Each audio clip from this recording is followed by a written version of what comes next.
sa loob. So, yun yung mga ito yung mga sushi na kung gusto mo bumili mo take out para sa bahay. So, ayan yung mga restaurant dito.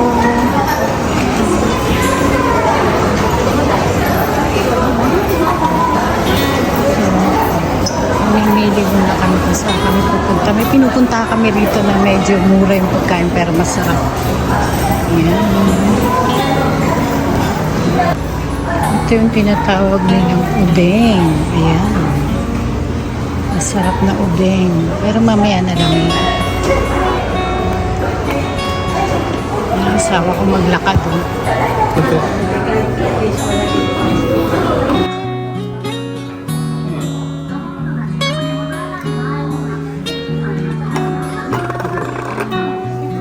Ayan. At kakain na kami. Yan yung order namin. Yan sa kanya. Ano spaghetti? これ半熟卵。 Creamy.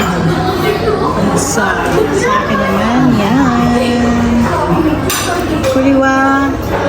イカスミ。 Oh, yung may pusit. Sarap po. Yan.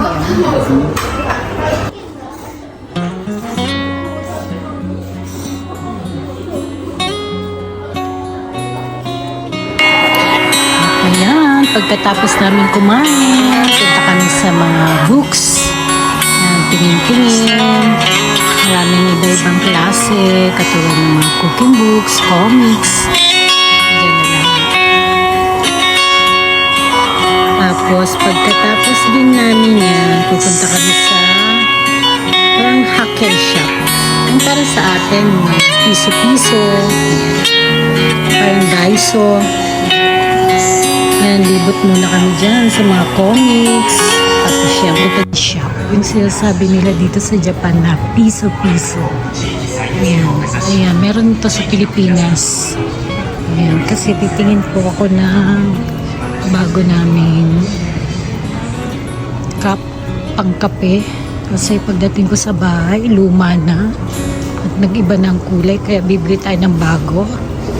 So, may aray ko. Mapit na ako na kami.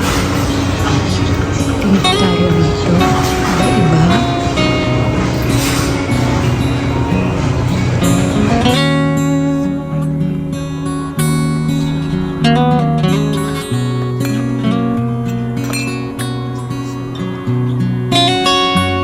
Sa halaman ko, ayan.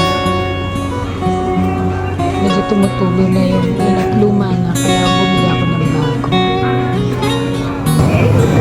Ito naman yung mga sashimi nila. Ayan, no? Sariwang sariwa. Ayan yung mga daing na gusto ko. Ayan. Ako rin nga oy dyan.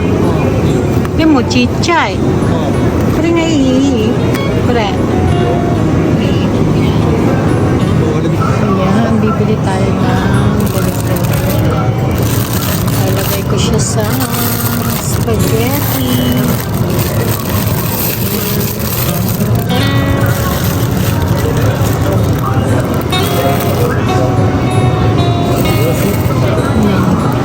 Ayan, pagkatapos namin kumain, pumunta na rin kami sa grocery, namili rin kami ng mga kailangan sa bahay. Ayan, magbabayad na kami.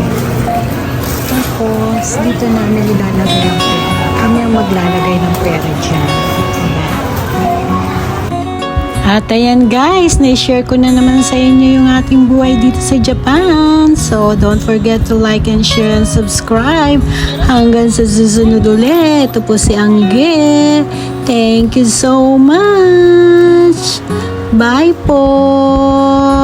Thank you, thank you. Love you guys. Thank you sa mga support.